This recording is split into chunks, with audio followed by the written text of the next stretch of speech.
Dead boy detectives के पिछले episodes में हमने देखा। और अब आगे। डेड बॉय डिटेक्टिव्स के होने की खबर अब पूरे शहर में फैल चुकी थी, यानी कि सब भूतों की बिरादरी में। बहुत सारे भूत उनके पास अपने अजीब अजीब से केसेस लेकर आ रहे थे। कोई पेंटिंग की वजह से बूढ़ा हो रहा था, तो किसी का सर दर्द से फट रहा था, तो किसी को एक चुड़ैल ने परेशान कर रखा था। तभी उनके पास एक बूढ़ी औरत आती है जिसका नाम सुजैन है। वो बताती है, मेरे बहनोई ने सन 1984 में अपनी वाइफ और अपनी दोनों बेटियों की जान ले ली थी, और वो चाहती थी कि ये लोग पता लगाएं कि उन्होंने ऐसा क्यों किया था। एडविन कहता है कि हम इंसानों के केस नहीं लड़ते, हम सिर्फ भूतों के केस सुलझाने वाले डिटेक्टिव हैं, और आप तो पहले ही कातिल को जानती है। वो औरत कहती है, ये घटना 30 साल पुरानी है, लेकिन वहाँ आज भी कोई ना कोई तो है। उनकी मौत के बाद वो घर मुझको मिला, लेकिन मैं आज तक उस घर में जा ही नहीं पाई। और पिछले हफ्ते अपनी मौत के बाद मैं आखिरी बार उस घर में गई, और वहाँ मुझे बहुत खौफनाक आवाजें सुनाई दी। लगता है उस घर में अभी भी कोई शैतानी शक्ति है, और अपनी मुक्ति से पहले मैं अपने परिवार की शांति चाहती हूँ। वो उन लोगों को कहती है कि मेरे पास देने के लिए ज्यादा कुछ नहीं है, और उन्हें एक सिक्कों से भरा हुआ जार देती है। एडविन सबको बता रहा होता है कि हमें ऐसा केस लेना चाहिए जो कि सिर्फ हम सुलझा सके और जिससे भटकती आत्माओं को मुक्ति मिल सके। तभी क्रिस्टल कहती है, शायद हमें केस की फीस लेना शुरू कर देना चाहिए, क्योंकि हमें से कुछ को रहने के लिए रेंट भी देना होता है। तभी चार्ल्स कहता है कि हमें सुजैन की फैमिली का केस लेना चाहिए, इससे रेंट के पैसे भी मिल जाएंगे और 30 साल पुराना केस भी सॉल्व हो जाएगा। तभी एक भूत भागता हुआ आता है और उनके सामने उसका सर फट जाता है, जिससे सारी गंदगी एडविन और चार्ल्स के ऊपर आ जाती है। ये देखकर मुझे तो उल्टी आ गई, लेकिन अब उस भूत को अच्छा लग रहा होता है। अब वो लोग इस केस के बारे में जानकारी इकट्ठा करने में जुट जाते हैं। एडविन और निको शहर की लाइब्रेरी में जाकर छानबीन करते हैं, और क्रिस्टल जेनी से उस केस के बारे में पूछती है। एडविन लड़की का रूप लेकर लाइब्रेरी आता है, तो निको उससे पूछती है, क्या तुम ही हमेशा लड़की बनते हो, या चार्ल्स भी कभी लड़की बनता है? वो उसे बहुत सारे सवाल पूछती है। तभी लाइब्रेरियन उनके लिए उस केस के बारे में जानकारी लेकर आती है और उन्हें डीवीडी देती है। उधर जेनी क्रिस्टल को बताती है कि उस आदमी ने अपनी वाइफ और 2 बच्चियों को कुल्हाड़ी से मार दिया। क्रिस्टल पूछती है, आखिर उसने ऐसा क्यों किया होगा? तो जेनी कहती है, पता नहीं, शायद उसकी वाइफ का अफेयर हो, या फिर शहर में खुली नई शॉप से उस आदमी का नुकसान हो रहा होगा, कुछ कर नहीं सकते। तभी दरवाजे की घंटी बजती है। वो पलट के देखते हैं तो सामने विच खड़ी होती है।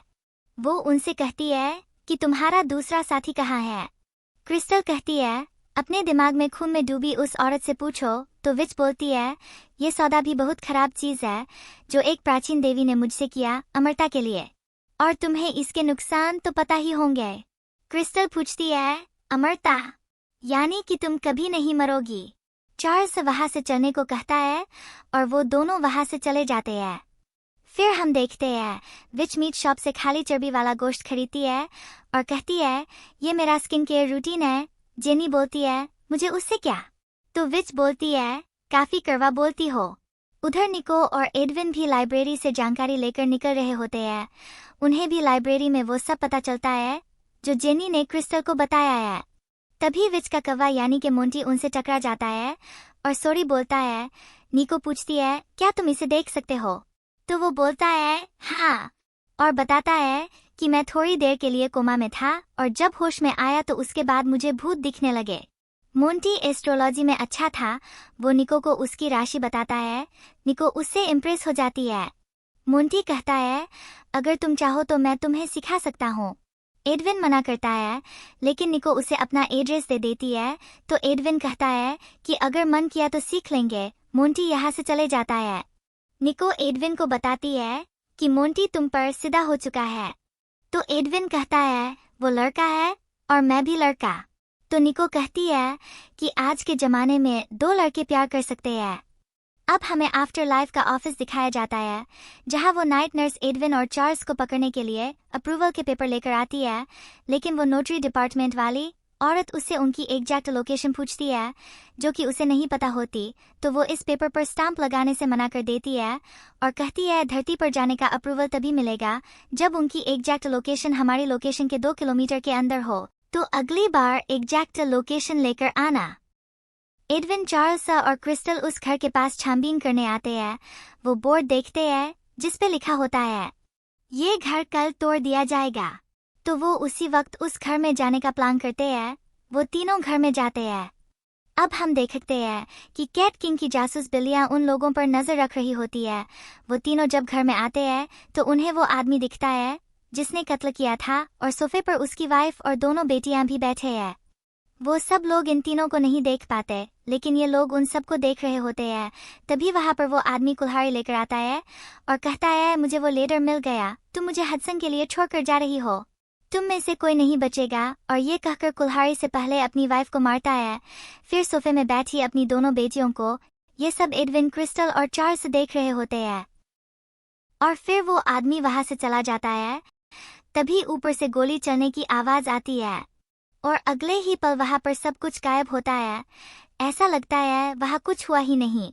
वो सब लोग वहां फिर दोबारा से आ जाते हैं। एडविन, चार्ल्स और क्रिस्टल को कुछ समझ नहीं आता कि ये क्या हो रहा है। फिर दोबारा से वही हुआ जो पहले हुआ था। ये सब बार बार रिपीट हो रहा था। चार्ल्स कहता है हमें इन्हें रोकना होगा, हम बस खड़े खड़े तमाशा नहीं देख सकते, ऐसा लगता है कि ये सब बार बार हो रहा है। एडविन कहता है तुमने सही कहा, ये एक चक्र है और ये 1994 से इसी में ही फंसे हुए हैं। चार्ल्स पूछता है ये सब कैसे मुमकिन हो सकता है। तभी वो सब दोबारा शुरू होने वाला होता है और वो सब लोग वहां से दूसरे रूम में चले जाते हैं। एडविन कहता है कि दर्दनाक मौत की वजह से आत्माएं फंस जाती है और यहाँ पर वो इन दीवारों के बीच फंस गई है। उन्हें ये भी नहीं पता होता कि वो मर गए हैं और ये कुछ बदल भी नहीं सकते, इसलिए अपनी मुक्ति की तरफ भी नहीं जा पा रहे। तभी यहाँ एक चक्र बन गया है। चार्ल्स कहता है कोई तो रास्ता होगा जिससे चक्र टूट जाए। तो एडविन बताता है कि ऐसे केस में एक कड़ी होती है जिससे चक्र की शुरुआत हुई है, उसे ढूंढ कर हटाना होगा, तभी ये चक्र टूटेगा। और इस केस में वो कड़ी है लव लेटर, जिसके बारे में आदमी ने अपनी वाइफ को बोला था कि उसे लेटर मिल गया है। अब वो लोग लेटर ढूंढने लग जाते हैं क्योंकि टाइम बहुत कम है। अगले ही दिन उस घर को टूटना है, पर अगर घर टूट गया तो आत्माएं हमेशा के लिए अंधेरों में खो जाएंगी और आत्माओं का इससे बुरा अंजाम नहीं हो सकता। हम देखते हैं कि दोनों बिल्ले ये सब छुपकर देख रहे थे। उधर निको घर में बैठकर टीवी देख रही थी, तो वो दोनों आत्माएं जो उन्होंने जार में कैद की थी, वो उसको अपने दोस्तों के खिलाफ भड़का रहे थे। तो निको उन्हें अपने शर्ट से झक देती है। इधर उस भूतिया घर में वो सब लोग उस लेटर को ढूंढ रहे थे, लेकिन उन्हें कुछ नहीं मिल रहा होता। क्रिस्टल को कुछ अजीब आवाज आती है। वो जाकर चार्ल्स को बताती है, लेकिन चार्ल्स को उस लड़की की डायरी मिलती है, जिसे पढ़कर चार्ल्स को अपने पिता की याद आ जाती है और वो बताता है कि उसके पिता बहुत मारते थे और वो बिल्कुल भी अच्छे पिता नहीं थे। तभी एडविन की आवाज आती है, उसे कुछ मिला होता है। वो दोनों उसके पास जाते हैं। एडविन को लेटर मिल जाता है, उसमें लिखा होता है कि उसकी बेटी का एडमिशन हडसन यूनिवर्सिटी में हो गया है और वो जा रही होती है। यानी कि उसकी वाइफ का कोई अफेयर नहीं था, उसकी बेटी हडसन यूनिवर्सिटी पढ़ने जा रही थी। क्रिस्टल लेटर फाड़ देती है, लेकिन फिर भी वो चक्र नहीं टूटता, वही सब दोबारा रिपीट होता है। चार्ल्स कहता है तो अब ये सब हम कैसे रोकेंगे, इस चक्र को कैसे तोड़ेंगे। उधर वो जार वाले भूत निको को भड़का रहे होते हैं, उसे उल्टा सीधा बोल रहे होते हैं, जिसे सुनकर निको भड़कती है। वो दोनों उसको बोलते हैं कि तुम्हें अपने दोस्तों की मदद करने जानी चाहिए। वो उनकी बातों में आ जाती है और अपने दोस्तों की मदद करने के लिए चली जाती है।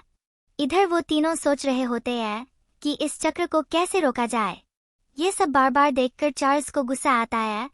वो इसे रोकने के लिए उस आदमी को मारने जाता है, लेकिन वो आदमी उल्टा उसको ही मार देता है, जिससे क्रिस्टल और एडविन एकदम शॉक हो जाते हैं। फिर वो आदमी अपने आप को गोली मारता है और उसी वक्त चार्ल्स भी गायब हो जाता है। अब चार्ल्स भी इस चक्र में फंस गया है और ये सब देखकर एडविन और क्रिस्टल एकदम पागल हो जाते हैं। एडविन को समझ नहीं आता कि चार्ल्स चक्र में कैसे फंस सकता है। क्रिस्टल बताती है कि चार्ल्स का बाप हैवान था और इन सब को देखकर उसे अपने पुराना दुख याद आ गया, इसलिए वो चक्र में फंस गया है। क्रिस्टल कहती है, इस म्यूजिक को सुन सुनकर मैं परेशान हो गई हूँ, मेरा सर फटने वाला है। तभी एडविन कहता है, हमने पूरे घर की तलाशी ली लेकिन हमें ये नहीं पता चला कि म्यूजिक कहाँ से बज रहा है। वो दोनों म्यूजिक सिस्टम ढूंढने लग जाते हैं। उनको घर में छुपा हुआ रूम मिलता है और वो दोनों उसमें चले जाते हैं। वहाँ उन्हें छुपा हुआ म्यूजिक सिस्टम मिलता है और उन्हें बहुत सारे मॉनिटर दिखते हैं, जिससे पता चलता है कि वो आदमी सब कुछ चुप कर देख रहा था, जिसकी वजह से उसे सब पता था। तभी क्रिस्टल उस टेप रिकॉर्डर से कैसेट निकालकर उसे तोड़ने वाली होती है, लेकिन एडविन उसे रोकता है और कहता है, अगर ये चक्र हुआ तो इसके साथ साथ हमारा चार्ल्स भी चला जाएगा, हमें कोई और रास्ता ढूंढना होगा। तो क्रिस्टल कहती है, क्यों ना हम इसको रिप्लेस कर दें, हम इस म्यूजिक के बदले दूसरा म्यूजिक रिकॉर्ड करके ऐसे रिप्लेस कर देंगे जैसा तुमने उसे पेंटिंग के बारे में बताया था कि पेंटिंग ही नहीं रहेगी तो श्राप भी मिट जाएगा। तो एडविन कहता है, इसमें खतरा तो है लेकिन हम ऐसे कर सकते हैं, और साथ में कहता है कि हमें बहुत जल्दी करनी होगी क्योंकि जैसे ही आत्मा आज़ाद होती है तो डेथ उसे लेने जरूर आती है और चार्ल्स और मैं डेथ से 30 सालों से भाग रहे हैं। अगर हम यहाँ रुके तो वो हमें भी साथ में ले जाएगी। वो लोग टेप को रिप्लेस कैसे करें उसे बारे में सोच रहे होते हैं। क्रिस्टल कहती है, मैं करती हूँ। तभी वहाँ पर एक पीड़ा भक्षी प्रेत आ जाता है। एडविन कहता है, ये तुम्हारा दर्द महसूस कर सकता है, तुम्हें अपने खुशी के पलों के बारे में सोचना होगा, फिर ये तुम्हें नहीं देख पाएगा। तभी क्रिस्टल की साइकिक पावर ऑन हो जाती है और डेविड उसे अपने साथ ले जाता है। डेविड कहता है, मैं तुम्हारी मदद करने आया हूँ, मुझे अपने अंदर आने दो, मैं उस प्रेत आत्मा को मार दूंगा। लेकिन क्रिस्टल मना करती है कि नहीं, मुझे अपने दोस्तों की मदद करनी है, और कहती है मुझे खुशी के पल याद करने हैं। डेविड उससे पुरानी बातें याद दिलाता है, जिसकी वजह से क्रिस्टल उसे पूछती है, तुमने मुझसे ये सब क्यों करवाया। इस बीच एडविन दूसरा गाना रिकॉर्ड कर लेता है और प्ले कर देता है। तभी वो प्रेत आत्मा क्रिस्टल पर हमला करने वाली होती है, लेकिन एडविन उसे बचा लेता है और वो उसे रूम में बंद कर देते हैं। और जैसे ही नीचे आते हैं तो वो चक्र टूट चुका होता है। वो दोनों खुद बहुत हैरान हो जाते हैं कि चक्र टूट गया और राहत की सांस लेते हैं और उस घर से जल्दी भाग जाते हैं क्योंकि वहाँ डेथ के आने का टाइम हो गया था। क्रिस्टल एडविन को प्रेत से बचाने के लिए थैंक्स बोलती है और एडविन कहता है कि तुमने आज एक बढ़िया डिटेक्टिव वाला काम किया है। क्रिस्टल कहती है कि डेविड ने जो दिखाया उसे देखकर नहीं लगता कि मैं अच्छी हूँ। तो एडविन कहता है कि डेमन झूठे होते हैं। तभी वहाँ निको एक स्टिक और एक खाली बर्तन बजाती हुई आती है और कहती है, मैं मदद करने आई थी, मैंने इंटरनेट पर पढ़ा है कि इसकी आवाज़ से शैतानी शक्ति दूर हो जाती है। और सब मुस्कुराने लग जाते हैं। अगले सीन में हम देखते हैं कि मोंटी मीट शॉप के बाहर बैठा हुआ है। वो चारों एक साथ वहाँ आते हैं तो वो कहता है, अरे वाह, सारी मंडली एक साथ। चार्ल्स उससे कहता है कि अगर तुम एडविन के दोस्त हो तो मेरे भी दोस्त हो, और उसकी तरफ हाथ बढ़ाता है, लेकिन मोंटी उससे हाथ नहीं मिलाता, कहता है मेरे हाथ खाली नहीं है, और एडविन से बात करने लग जाता है। क्रिस्टल, चार्ल्स और निको वहाँ से चले जाते हैं। अब हम देखते हैं कि बिल्ले उन पर अभी भी नजर रखे होते हैं। तभी वहाँ विच आकर उन्हें भगा देती है।